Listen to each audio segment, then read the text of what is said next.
ठीक है ना, और उसमें भी व्यापक के साथ में मैं बराबर आत्मा हूँ। ठीक है, तो वहाँ पर फिर वो परम सत्य आ रहा है, सहअस्तित्व। ठीक है, तो मानव लक्ष्य जो है वो जीवन लक्ष्य के अर्थ में पूरा होता है। तो जो भ्रमित मानव है, भ्रमित मानव का जो लक्ष्य जो है वो क्रियापूर्णता है। भ्रमित मानव का लक्ष्य क्रियापूर्णता है ना, तो क्रियापूर्णता में ये जीवन वाला लक्ष्य और ये होता है। उसके साथ में फिर समाधान समृद्धि अभय सहअस्तित्व का पूरा नहीं होगा, अभ्यास करेगा उसका, पूरा तो नहीं होगा ना। मानव लक्ष्य पूरा नहीं होगा, जीवन लक्ष्य पूरा हुए बिना पूरा नहीं होगा। बोलते ना पापा जी, समाधान के बाद समृद्धि है, ऐसा बोलते हैं ना। और समाधान खुद जो है वो समझदारी के साथ में है। तो जीवन लक्ष्य के क्रम में अपन इसका अभ्यास करते हैं, ऐसा जागृत मानव का अनुसरण करते हैं, अनुकरण करते हैं और अनुगमन करते हैं। पूरा तो ये क्रिया पूर्णता के बाद ही होता ही है, आचरण पूर्णता के दौरान पूरा होगा ये। तो आचरण पूर्णता में पूरा होगा मानव लक्ष्य। ठीक है ना, उसके लिए फिर तुमको परंपरा भी चाहिए। ठीक है, परंपरा में ही पूरा होगा ये। ऐसे अकेले में कुछ कुछ कर भी लिए तो उसको समृद्धि थोड़ी बोलेंगे। ठीक है ना, वो तो परंपरा के रूप में होना है ना। अकेले में तो जो भी कर रहे हैं सब जुगाड़ी है, कुछ कुछ इकट्ठा कर लेते हैं, है ना, उसको समृद्धि थोड़ी बोलेंगे। ठीक है। हाँ, समाज समाज अभय। हाँ हाँ, वही है ना। तो यहाँ पर अपन जीवन लक्ष्य को वरीय लेते हैं। ठीक है, बैठ गया सेटिंग, है ना। हाँ ठीक है, जीवन बराबर। लक्ष्य के अर्थ में मानव लक्ष्य। डूबा फीका गिरा।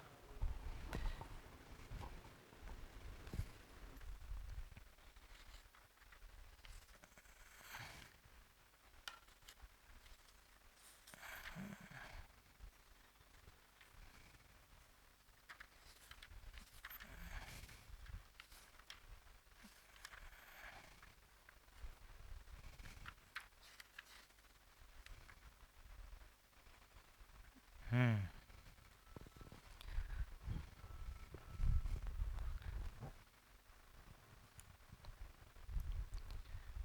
तो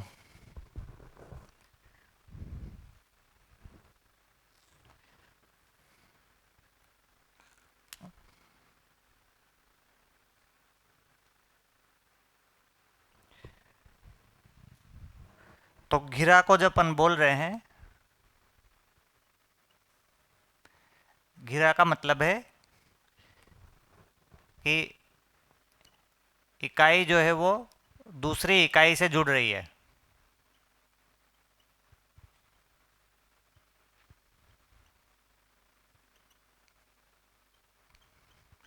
ठीक है ना, और किसके माध्यम से जुड़ रही है, व्यापक सत्ता के माध्यम से जुड़ रही है। व्यापक सत्ता के माध्यम से दो इकाइयां आपस में जुड़ी हुई है।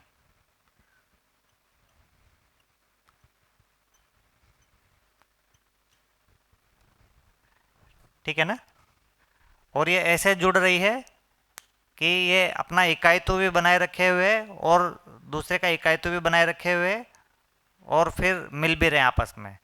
तो इस जुड़ने में जो है उनका इकाईत्व भी बना हुआ है ना, इकाईत्व के साथ जुड़ रही है। ठीक है ना, तो व्यापक सत्ता की क्या महिमा है कि दो इकाइयां जुड़ती है और जोड़ भी रहा है और अलग भी कर रहा है, दोनों एक साथ कर रहा है, दोनों एक साथ काम हो रहा है ना। जुड़ रहा है लेकिन जुड़ भी नहीं रहा है, जुड़ रहा है लेकिन अलग भी है। तो ऐसा काम व्यापक सत्ता ही कर सकता है ना। व्यापक सत्ता में ऐसा काम हो सकता है कि जुड़ भी रहा है, अलग भी हो रहा है, दोनों चीज़ें, दो चीज़ें जुड़ भी रही है और जुड़ भी नहीं रही है। ठीक है ना, तो इस तरह से निर्वाह करना, इस तरह से निर्वाह करना बनता है। तो दो इकाइयां आपस में जुड़ रही हैं और अपना इकाईत्व भी बने हुए, तो इसमें बेसिकली नियंत्रण पूर्वक जुड़ रही है। नियंत्रण है ना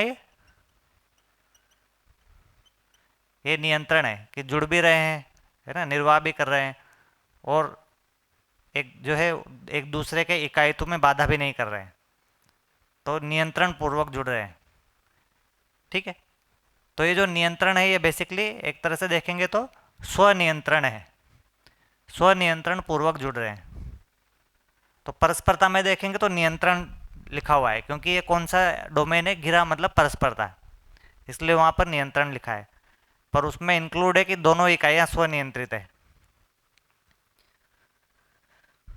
ठीक है, तो घिरा के साथ मिलके अपन दूसरी इकाइयों के साथ में नियंत्रण पूर्वक जुड़ते हैं।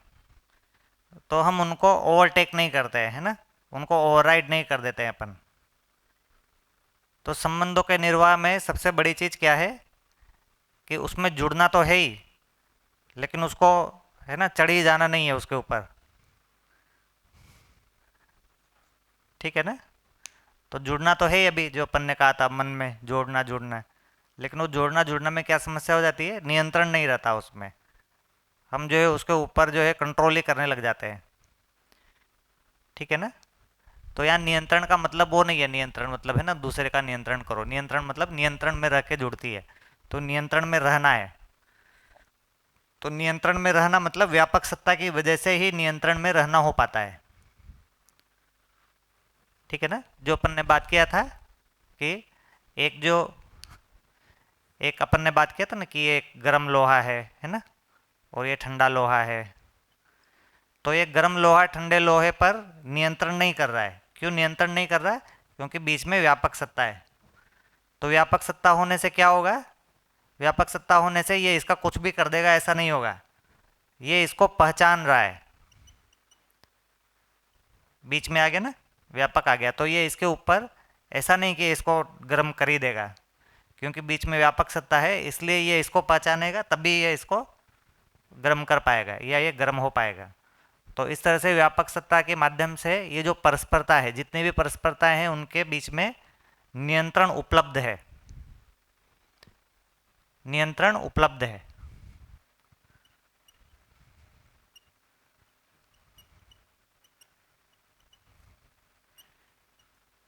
ठीक है ना, तो मुख्य चीज ये है कि ये नियंत्रण पूर्वक संबंध की पहचान करना, ऐसा उपलब्धि होना, ये नियंत्रण है। तो इसी के बीच में लिखा ही देता है कि एक इकाई, ऐसे खाली दो इकाई से भी नहीं जुड़ी हुई है, खाली दो इकाइयाँ भी नहीं है, एक इकाई के साथ में बहुत सारी इकाइयाँ हैं। तो ये क्या है, हर एक इकाई को नियम की पहचान है। हर एक इकाई को क्या है, परस्परता में देखेंगे तो नियंत्रण है, और परस्परता में नियंत्रण है, वो कैसे काम कर रहा है, क्योंकि ये इकाई भी नियम को पहचानती है और ये इकाई भी नियम को पहचानती है। ठीक है ना, तो ये व्यापक सत्ता में रहते हुए हर इकाई को नियम भी उपलब्ध है। हर इकाई को नियंत्रण तो उपलब्ध है और नियम भी उपलब्ध है।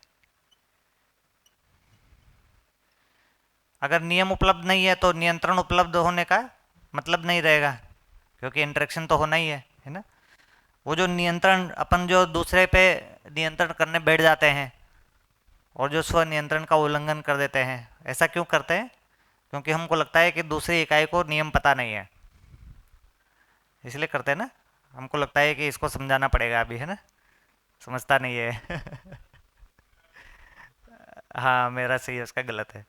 तो नियंत्रण तब काम करेगा जब हमको इस नियम पर विश्वास है, कि इस नियंत्रण पर विश्वास तभी होगा जब कि मुझको भी नियम की समझ है और दूसरे को भी या तो नियम की समझ है या फिर समझ ही जाएगा, तो अस्तित्व में नियम उपलब्ध है, तभी वो नियंत्रण वाला काम करेगा। ठीक है ना। और जो ये नियम जो उपलब्ध है उसके साथ में अपन ये देखते हैं कि संतुलन भी उपलब्ध है, अस्तित्व में संतुलन भी उपलब्ध है। अगर ये सारी इकाइयाँ, ये भी नियम से चल रही है, ये भी नियम से चल रही है, ये भी नियम से चल रही है ना, सभी इकाइयाँ नियम से चल रही है, तो क्या होगा, ये टोटलिटी में क्या हो गया, हाँ, टोटलिटी में संतुलन हो गया। तो नियम की जब बात आती है तो एक एक इकाई की अपन बात करते हैं, नियंत्रण की बात करते हैं तो परस्परता में बात करते हैं, और संतुलन मतलब क्योंकि सारी इकाइयाँ व्यापक सत्ता में डूबी हुई है, इसलिए संतुलन भी उपलब्ध है। ठीक है, तो ये नियम, नियंत्रण और संतुलन, इसमें व्यापक सत्ता घिरा के रूप में काम कर रहा है। इससे क्या हो रहा है, इससे निर्वाह हो पा रहा है, निर्वाह का डोमेन है ये। सारी इकाइयाँ मिलके परस्परता में निर्वाह कर रही है और संपूर्णता में निर्वाह कर रही है। तो संबंध को निर्वाह करना, ये सब डोमेन जो है वो, हाँ, संबंध का निर्वाह करना, ये क्या हो रहा है, जुड़ रही है, मतलब क्या कर रही है, निर्वाह करना।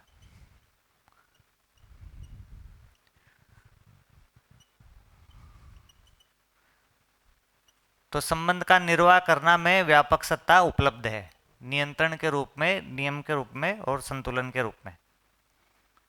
ठीक है, अगर अपन ऐसे अस्तित्व सहज जो नियम है उसके अनुसार सब कोई चलेंगे तो संतुलन हो ही जाएगा। ठीक है, क्योंकि अस्तित्व में संतुलन का भी डिजाइन है। तो उसका प्रमाण ये है कि बाकी तीन अवस्था ऐसा चली रही है। ठीक है, बाकी तीन अवस्था ऐसा चली रही है, ये इसका प्रमाण है कि सारे जड़ के एक एक परमाणु जो है वो नियम का पालन कर रहे हैं। एक एक जड़ परमाणु दूसरे के साथ में ऐसे ओवरटेक नहीं कर रहे, नियंत्रण के साथ में चल रहे हैं।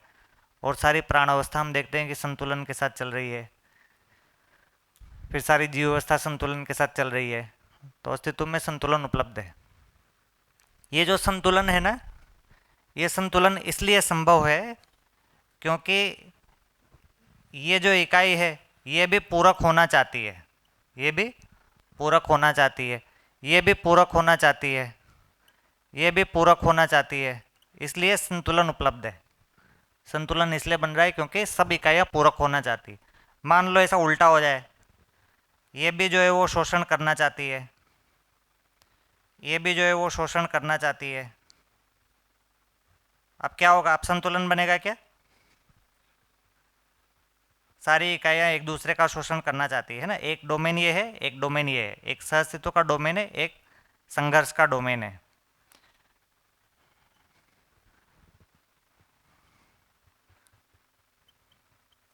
ठीक है ना। तो इसमें क्या होगा, जब सब इकाइयाँ पूरक होना चाह रही है ना तो फिर ये बैलेंस हो जाएगा। अगर ये सब इकाइयाँ शोषण करना चाह रही है ना, मतलब बैलेंस नहीं हो पाएगा। ऐसा होगा ही कि एक इकाई का जो है वो बहुत ज़्यादा शोषण हो गया और एक इकाई जो है वो बहुत ज़्यादा शोषण कर ली, ऐसा संभावना बनेगा ना, तो बैलेंस नहीं बनेगा, इसलिए संतुलन नहीं होगा। अगर ये सारी इकाइयाँ पूरक होना चाहती है तभी संतुलन हो पाएगा। इसको देख रहे हैं, बहुत बड़ा नियम है ये।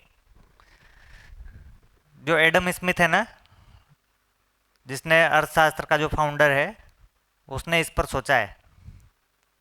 उसने ये सोचा है कि अगर सारी इकाइयाँ एक दूसरे का शोषण कर रही होगी, यानी कि परफेक्ट कंपटीशन अगर हो रहा होगा, अब ये परफेक्ट कंपटीशन पता नहीं क्या होता है ना, तो फिर संतुलन उपलब्ध हो जाएगा। तो उसने कॉन्सेप्ट दिया इनविजिबल हैंड का, है ना, कि अस्तित्व में इनविजिबल हैंड उपलब्ध है ना। वो इनविजिबल हैंड कहाँ से उठा के लाया? वो डार्विन से उठा के लाया। उसने, डार्विन ने कहा कि सब इकाइयाँ एक दूसरे के साथ में संघर्ष कर रही है और संघर्ष करने से विकास हो रहा है। ठीक है, उसके हिसाब से ये है ना, संघर्ष से ही विकास होता है। तो सब इकाइयाँ संघर्ष कर रही है, उससे विकास हो रहा है, तो कोई पीछे से ऐसी कोई ताकत होगी जिससे सब इकाइयाँ संघर्ष कर रही है तो बैलेंस हो जाएगा। तो उसने कहा ये तो इकोनॉमिक्स में भी काम करेगा। तो उसने कहा ऐसा कोई इनविजिबल हैंड है जिससे कि अगर मार्केट में सभी इकाइयाँ परफेक्ट कंपटीशन कर रही है तो कालांतर में सबका जो है वो विकास होगा। ये मान के पूरा हमारा अर्थव्यवस्था खड़ा हुआ है एडम स्मिथ के इस हिसाब से। पर क्या देखने को आता है कि अगर हम सब एक दूसरे को, है ना, मैं भी आपको लूटना चाहता हूँ, मैं भी आपको लूटना चाहता हूँ, ऐसे हम सब लोग एक दूसरे को लूटना चाहते हैं, तो उसमें क्या होगा, कुछ लोग ज़्यादा लूट जाएंगे, है ना, और कुछ लोग ज़्यादा लूट जाएंगे, है ना। तो लूट जाएंगे और लूट जाएंगे, है ना, ऐसे लूट के ही दो वेरिएशन बन जाए, एक लंबा लूट, एक छोटा लूट, है ना। तो ऐसा दिख रहा है ना, वो एडम स्मिथ के टाइम पे भी दिखा होगा, फिर भी लोगों ने मान लिया। वो 200 साल बाद तो अच्छे से दिख रहा है कि इसमें ये होगा कि कुछ लोग जो है उनके पास में कुछ भी नहीं बचेगा, 2 वक्त की रोटी भी नहीं बचेगी, है ना। 80 करोड़ लोगों को जो है राशन बांटा जा रहा है, नहीं, तो राशन बांटा जा रहा है मतलब जरूरत नहीं पड़नी चाहिए ना। हाँ वही तो, 20% का जो है वो इनकम टैक्स लेके फिर हम 80% को राशन बांट रहे हैं ना, उनको बांटने की नौबत आ गई है, मतलब वो स्वायत्तता से नहीं जी पा रहे हैं बेचारे। पराधीन रह के जी रहे हैं 80% लोग, है ना, उनको राशन बांटा जा रहा है ना। तो देखिए, जब जैसे एक इंजीनियर है, वो चाहता है कि उसको जो भी हाथ में आएगा उसको लूट लेगा, है ना।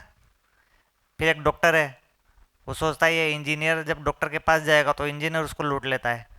डॉक्टर सोच रहा है कि जब मेरे पास आएगा तो मैं इसको लूट लूंगा, है ना। फिर दोनों के बच्चे हैं, दोनों के बच्चे किसी स्कूल में जाएंगे, स्कूल वाला बोला दोनों के बच्चे मेरे पास में आएंगे तब मैं इसको लूट लूंगा, है ना। फिर वहाँ पे एक सरकारी ऑफिसर बैठा हुआ है कि इनको जब मेरे पास से काम करेगा सबको तो फिर मैं इसको लूट लूंगा। तो देखिए, कुल मिला के क्या हो रहा है कि ये जो इकाई है, इस इकाई को बाकी सारी इकाइयां लूटना चाहती है। कोई भी एक इकाई है ना, इसको ये सब लूटना चाह रहे हैं, ठीक है, सब इसको लूटना चाह रहे हैं और ये इकाई भी लूटना चाह रही है। तो ये इकाई सबको लूट पाएगी कि कुछ ही को लूट पाएगी? कुछ ही को लूट पाएगी, है ना। ठीक है, तो ये जो है कुछ को लूट पाएगी और सारी इकाइयां मिलके इसको लूटेंगी, ठीक है ना। तो कुल मिला के कौन सी घटना ज्यादा हो रही होगी, लूटने की कि लूटने की? लूटने की घटना ज्यादा होगी ना, इसलिए हर आदमी को ऐसा लग रहा है कि वो लूट रहा है ना। भाई जब सारे आदमी लूट रहे हैं मतलब कोई तो लूट भी रहा होगा ना।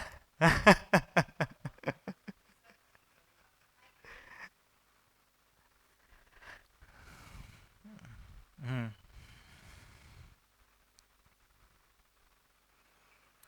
अंदर में थोड़ा मेरा मैं बगीचा में काम करती हूँ तो कभी कभी कोई प्रश्न भी होता है और अच्छा भी लगता है।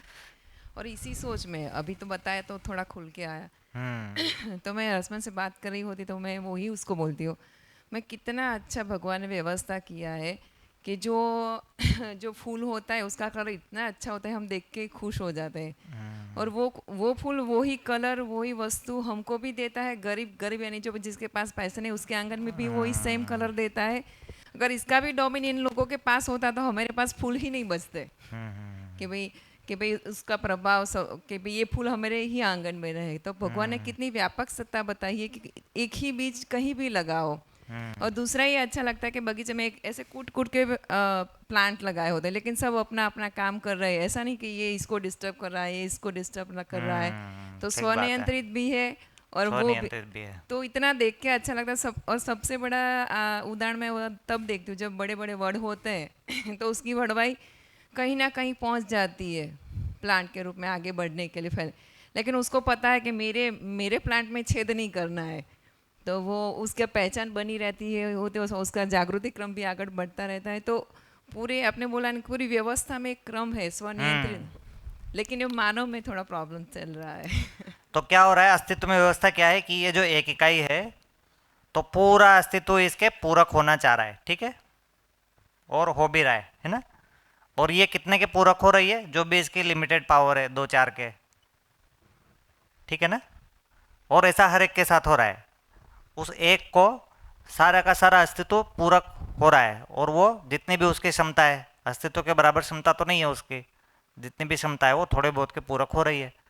तो इस वाले डिजाइन में क्या है, हर एक इकाई को बहुत सारी पूरकता मिल रही है और वो थोड़ी सी पूरकता कर दे रहा है, लेकिन टोटलिटी में सभी को बहुत सारा पूरकता मिल रहा है।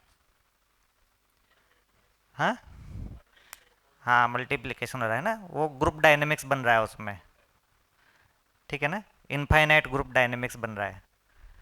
तो हाँ, तो एडम स्मिथ को इतना सूझा नहीं बेचारे को, है ना। उसने सोचा कि या थोड़ा बहुत सूझा भी होगा, तो उसने फिर वो भगवान भरोसे बना दिया सिद्धांत। इनविजिबल हैंड मतलब भगवान भरोसे, है ना। हाँ, भगवान भरोसे। तो हमारा अर्थव्यवस्था कैसे चल रहा है, भगवान भरोसे चल रहा है ना। कुल मिला के अर्थव्यवस्था भगवान भरोसे चलता है, आधुनिक अर्थव्यवस्था है। हाँ। कुछ बोलना चाह रहे? जी भैया। हाँ। हम्म।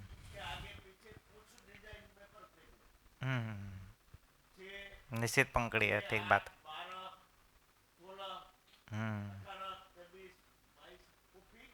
हम्म। बिल्कुल बिल्कुल। तो घिरा की ये महिमा है कि सारी की सारी इकाइयाँ एक दूसरे के पूरक ही होना चाह रही हैं। तो इकाई को कुल मिला के अस्तित्व में बहुत सारी पूरकता मिलती है और उसको थोड़ा बहुत पूरकता करना होता है। जैसे अभी अपन भी देख लें, है ना, कितने भी भ्रमित मानव जाति हो, फिर भी पूरी मानव जाति से हर एक आदमी को बहुत सारी पूरकता मिल रही होती है ना। अभी भी जैसे हमको कपड़े मिल गए, है ना, खाने को अनाज मिल गया, कोई अनाज उगा रहा होगा, कोई कुछ कर रहा होगा, किसी ने हमको पढ़ाया होगा, है ना। तो सिद्धांत तो वही चल रहा है। अभी भी जितनी मानव जाति चल रही है वो एडम स्मिथ के सिद्धांत से नहीं टिकी हुई है। वो सिद्धांत पूरा अप्लाई हो रहा तो हम तो कब के निपट चुके होते। अभी भी जो है हमको पूरकता ही ज़्यादा मिल रही है और अभी भी जो है हम शोषण कम ही कर रहे हैं, है ना। एक व्यवस्था के सिद्धांत में हम संविधान विधान गलत बना के बैठे हुए हैं, फिर भी हम पूरा संविधान के हिसाब से नहीं चलते, है ना। पूरा अर्थव्यवस्था के हिसाब से नहीं चलते ना। अर्थव्यवस्था जितना भी काम कर रही होगी, पर फिर भी आदमी कहीं ना कहीं एक नेचुरल तरह से अपनी जगह पर कुछ कुछ पूरकता करता ही रहता है, नहीं। तो दुनिया में सिर्फ चोरियां इसीलिए नहीं हो रही ना कि पुलिस है, कि ताले लगे हुए हैं, इसीलिए तो चोरियां नहीं हो रही है ना। आदमी मूल में चोरी नहीं करना चाहता है, नहीं, इसलिए चोरियां नहीं हो रही है। ठीक है, आप कुछ रखना चाह रहे हैं? जी भैया, मान लो एक व्यवस्था तंत्र है, गांव है या एक बिजनेस हाउस है और हर एक इकाई अपना अपना उपयोगिता पूरकता से के हिसाब से काम कर रही है। तो न्याय कैसे होगा, उनका निर्वाह कैसे होगा? तो ये साम्यवादी सोच की तरह देखा जाए या कैसे देखा जाए? साम्यवादी सोच में ना सभी इकाइयां पूरक हो रही है ऐसा कुछ होता नहीं है। साम्यवादी सोच में ऐसा नहीं रहता ना, डिसेंट्रलाइज नहीं है साम्यवादी सोच। साम्यवादी सोच में भी एक रूलर होता है और बाकी लोग कंट्रोल्ड लोग होते हैं ना। साम्यवादी सोच जो है वो संघर्ष के आधार पे कि सहअस्तित्व के आधार पे? सह अस्तित्व के आधार पे। नहीं नहीं नहीं, साम्यवाद सहअस्तित्व के आधार पे नहीं है। हाँ, साम्यवाद का जो मार्क्स का जो सिद्धांत है, वो सिद्धांत ये है कि समाज में संघर्ष है, संघर्ष ही नियम है। हम सब लोग मिलके संघर्ष करेंगे, यही नियम है उसका। जैसे उसमें जो कंट्रोलर आदमी होता है ना, तो कंट्रोलर उसमें ऐसा माना ही है कि एक आदमी जिसके पास ज़्यादा पैसा होगा, है ना, और जो कम पैसा होगा, तो ज़्यादा पैसा वाला कम पैसे वाले को कंट्रोल करेगा ही सही। और फिर भी ज़्यादा पैसे वाला या ज़्यादा पावर वाला ही नेता बनेगा। वहाँ पे ज़्यादा समझदार आदमी बनेगा कि ज़्यादा पावर वाला आदमी नेता बनेगा? कौन बनेगा साम्यवाद में? ज़्यादा पावर वाला आदमी नेता बनेगा, है ना। और वो इस आधार पर टिका हुआ है कि ये जो लेबर लोग हैं इनको सहयोग नहीं करना है, इनको क्या करना है, ज़्यादा पावर वाले को खींचना है, नीचे खींचना है। तो इसमें व्यवस्था बन जाएगी। वो एडम स्मिथ जैसा ही है सिद्धांत कुल मिला के। साम्यवाद में जैसे इलेक्शन नहीं होता ना, साम्यवाद में इलेक्शन नहीं होता है, तो उसमें नेता बनने का आधार पावर होता है। जो सबसे पावरफुल होगा वो उसमें नेता बनेगा। फिर भाई शोषण हो जाएगा, ये तो कैसे होगा? तो उसका सिद्धांत इस आधार पे कि ये जो लेबर जनता होगी, ये लेबर जनता उससे संघर्ष करेगी। इनको उसके पूरक नहीं होना है, उससे संघर्ष करना है। फिर संघर्ष करके ये उसको डाउन कर देगी और फिर दूसरा पावरफुल आदमी नेता बन जाएगा। ये साम्यवाद का सिद्धांत है, क्योंकि वो ऐसा मानता है कि संघर्ष ही नियम है। साम्यवाद भी डार्विन के आधार पर बना हुआ है। उसी डार्विन को बायोलॉजी में उसने देखा, तो बायोलॉजी में देखा मतलब अस्तित्व में देखा। उसी को जो है मार्क्स ने उठा लिया समाजशास्त्र